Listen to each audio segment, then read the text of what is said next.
When I am strong again, I will hunt up a woman, poor Rita, whom I have murdered twice, illustrating the paradox of possession.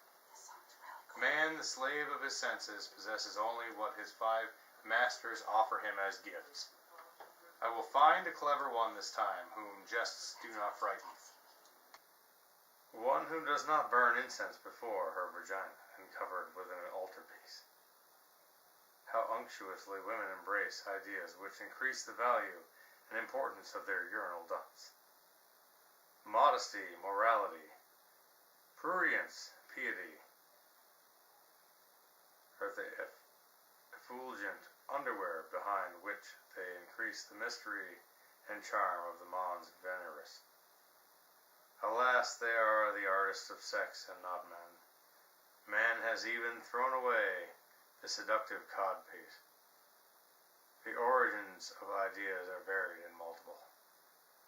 But whatever their origins, it is women who utilize them. What an incredible sex. Vagina maniacs. I will hunt up a vulgar woman, one who does not piously regard her vulva as an orifice to be approached with Gregorian chants. I must be careful to avoid those veteran masturbators marching heroically under the gong falcons of virginity. It is a difficult business finding a woman. A modest one will offend my intellect. A shameless one will harass my virility. A stupid one will be unable to appreciate my largeness. An intelligent one will penetrate my impotency. But why women? The devil take them all. I am almost tired of the disillusions they have to offer. The homely ones go away grateful for something they never received. The pretty ones go away chuckling secretly over something they never gave. It is a confused and unintelligible waste of time. It will be enough to paint, to talk, to sip tea, to wander about philosophizing in behalf of improvised gods. I will divert myself, making love to women out of range of their bedrooms. I will engage them conversationally and ravish them with erect and quivering adjectives. It is not necessary to undress a woman to know her. She reveals herself almost as pigmentally in moods. And as a recreation, I will sit and watch the days in their unchanging flight. I bristle with rhetoric. It is a symptom of sanity. I am grateful for this ability to bore myself. It was morning. Mallare paused against a window. He stood staring into the life of the street. His eyes were drawn, and the corners of his wide, thin mouth smiled feebly. Snow was falling. The morning dissolved itself. Traffic drifted busily, and without sound behind the snow, an excited pantomime that filled the air with misplaced, ventriloquial whispers. Mallare remained smiling into the gentle storm. Snow covered his head and shoulder. The snow falls, he thought tiredly. It snows, snows. White flakes lose themselves and are grateful for the earth. An invisible ending that flatters them.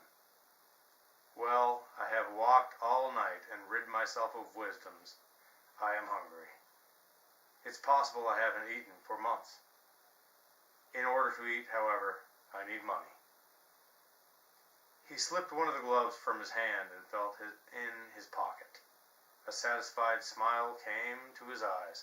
Excellent, he thought, or I would have celebrated my sanity by starving to death. Withdrawing his hand from his pocket, he found himself regarding it. He grinned back at him like a stranger. It was red. Blood, he murmured. His eyes glanced quickly around and he replaced the glove. He continued to walk. Blood, he repeated to himself. The word made an ending in his thought. He walked slowly, staring at it. His silence lifted. A voice crept into him, and he began to speak from a distance. "Careful," it murmured. "Be cautious. Remember, you were mad. You had almost forgotten. There is something to think about now. You will walk slowly and think. It's not as easy as it seemed. Be careful. Your fists fought with a phantom. Blows, wild blows, the grotesque memory, the madman pummeling the air. That was you. And your hands are bruised. They have been bleeding. Her breast and head were something else. Your fists struck mercilessly at chairs and walls. When your hands are washed, you will find bruises over them that have been bleeding." He walked on, nodding his head slowly. Later he stopped. The snow was piling itself over the grass of a small park. The swollen shapes of trees and benches rested in the storm. Mallare sat down on the bench and removed his gloves. Both hands were red. Smiling tiredly, he began to rub them with the snow. His eyes waited as the color dissolved. His hands were clean. He looked at them and nodded. "There are no bruises," he murmured. "The blood came from something else."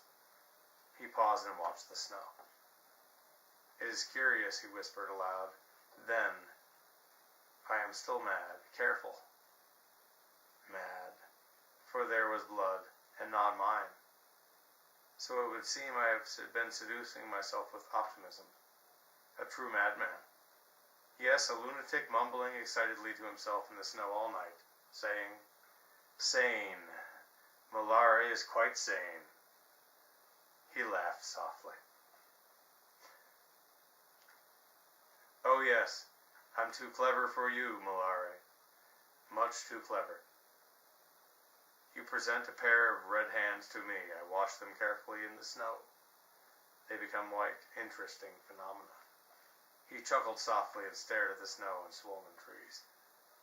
"The old circle again," he murmured, "and I begin the absorbing hide and go seek with my senses. Who am I and where do I end? And who are they and where do they begin? Let us study the phenomena of red hands. Primo, how do I know there was blood? My eyes said blood. And the snow is red. But that is only because my eyes, infatuated with an idea, repeat the information. But I, Mallare, who am no madman's pawn, no lick-spittle secretary to my senses, I say no blood.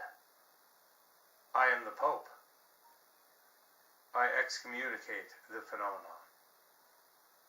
Ah, if there is blood, I fought with one who could bleed, and even my cleverness could not supply arteries in a phantom. Ergo, there is no blood. I am still mad. I see that which is not. But it is nothing to be disturbed about. In fact, it is a diversion."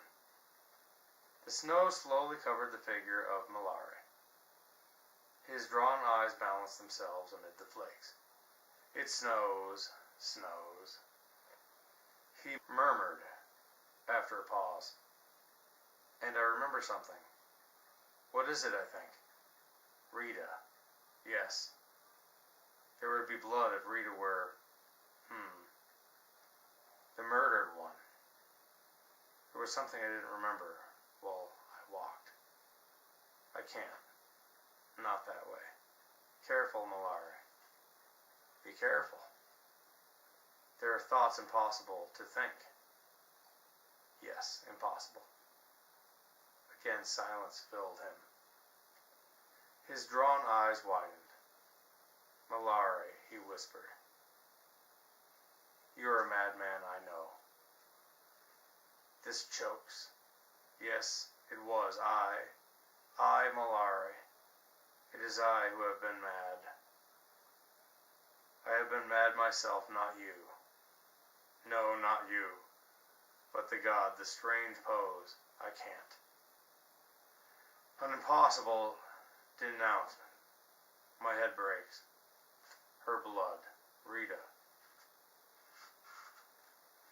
He stared open-mouthed at a question that circled toward him out of the snow. Words babbled in his head. He shook himself away from them and stared. She was alive. He cried aloud. My phantom lived. It was I who was the phantom. And she, alive. His face whitened, his eyes remained inanimate and gleaming with terror. Then the figure of Mallare fell forward and lay curved in the snow.